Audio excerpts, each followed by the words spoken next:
সিম বাটা তৈরি করবার জন্য এখানে আমি কি কি উপকরণ নিয়েছি, এখানে আমি নিয়েছি কাঁচা লঙ্কা, দুটো শুকনো লঙ্কা, কিছু রসুন খোসা ছাড়িয়ে নিয়েছি, আর নিয়েছি কালো জিরে, আর নিয়েছি এখানে সিমগুলোকে আমি সুন্দরভাবে কেটে নিয়েছি দুপাশ থেকে।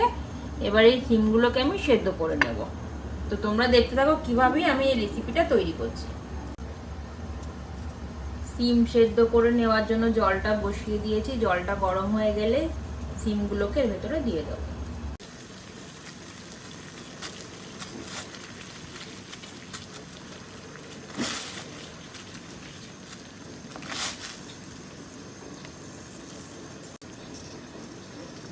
অল্প পরিমাণে একটু নুন দিয়ে দেবো।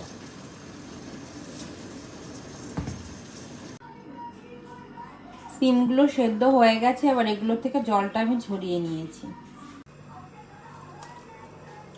দুটো শুকনো লঙ্কা দিয়ে দেবো আর কিছু কালো জিরে।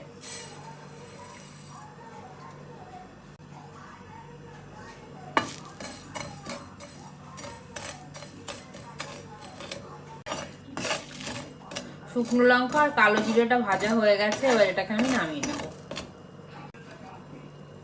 এবার কাঁচা লঙ্কা আর রসুনগুলোকে ভেজে নেব।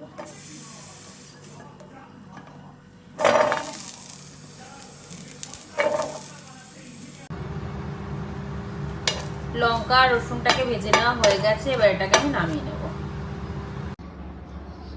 কালো জিরে, শুকনো লঙ্কা, রসুন আর কাঁচা লঙ্কাটা সুন্দরভাবে ভেজে নিয়েছি। এবার এগুলোকে একটু মিক্সিতে দিয়ে পেস্ট করে নেবো। এখানে তো আমার শিলনোড়া নেই, তো আমি কি করব, তো মিক্সিতেই পেস্ট করতে হবে। সবার প্রথম শুকনো লঙ্কা আর কালো জিরেটা দিয়ে দিয়েছি, এবার এটাকে একটু পেস্ট করে নেব।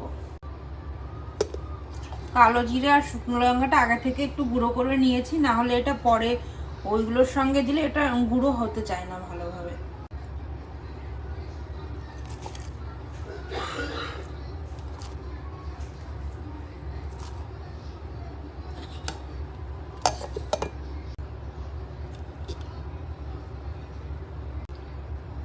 এবার সেদ্ধ করে নেওয়া শিমগুলোকে দিয়ে দেব। পরিমাণ মতো একটু নুন দিয়ে দেব।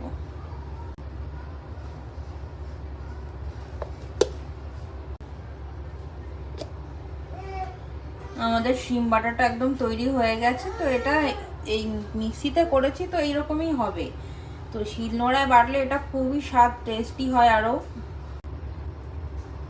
শিম বাটা একদম তৈরি হয়ে গেছে। তো আমি যেভাবে তৈরি করেছি, তোমাদের যদি রেসিপিটা পছন্দ হয়ে থাকে তোমরা বাড়িতে অবশ্যই ট্রাই করো, আর আমাকে কমেন্টস করে জানিও যে কেমন হয়েছে। আর আমি যদি কোনো কিছু ভুল করে থাকি তোমরাও কমেন্টস করে জানিয়ে দিও যে আমি কোথায় কি ভুল করেছি। তো ভিডিওটা দেখার জন্য সবাইকে অসংখ্য ধন্যবাদ।